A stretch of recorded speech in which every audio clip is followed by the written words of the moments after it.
Mais contre la décision qui devait s'appliquer le 1er janvier, on devait tous éteindre nos feux de cheminée, pour ceux qui en ont en Ile-de-France. Oui, et vous faites partie des gens vent debout contre ce que vous considérez comme une énorme bêtise.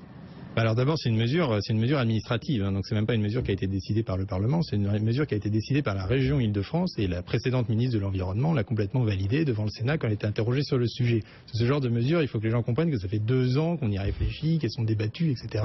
Et qu'il y a quand même des gens qui sont des experts et qui aboutissent à ce genre de conclusion. Et vous, c'est pas la question environnementale, scientifique qui vous intéresse? Non, parce que bien sûr que si vous voulez, si on arrêtait tous de respirer ou d'utiliser la voiture, il y aurait moins d'émissions de CO2. Donc il y a toujours un arbitrage à faire. C'est là que le politique entre en jeu, entre une mesure qui est bonne pour l'environnement et les libertés fondamentales.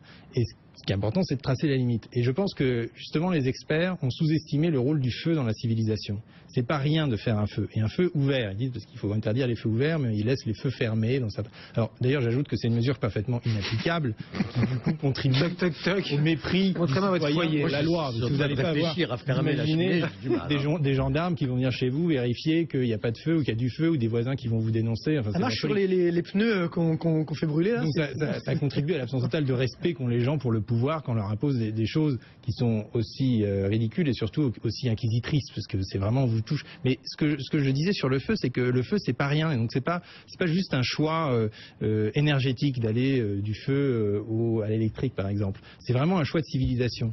Et Bachelard avait écrit la psychanalyse du feu, et donc c'est des pages quand même assez magnifiques où il montre à quel point la réflexion devant le feu, la mélancolie du feu, l'eurythmie du feu, comme il dit, a engendré des pensées, les complexes de Prométhée, j'ai oublié celui qui s'est jeté dans le Vésuve pour être complètement consumé par le feu, Eurydice, voilà. Donc Hoffmann qui, lui, alors bon, c'était le feu et l'alcool, qui était complètement pris par le feu. Mais ce que je veux dire, c'est que le feu, c'est quelque chose qui touche à notre humanité. Et c'est incroyable que les experts oublient cette part de l'homme. C'est ça le problème. Allumer le feu. Le digital va s'en emparer. Et d'ailleurs, Ségolène Royal est pas folle. Ségolène Royal, qui est une bonne politique au sens où elle sent les gens, où elle sent l'opinion. Moi, j'avais été très frappé une fois, j'étais dans un petit village, et Ségolène Royal arrivait, et les gens se disaient Ségolène est là, Ségolène est là, Ségolène est là, et la rumeur courait comme ça dans le village. On n'a pas vu ça dans notre politique.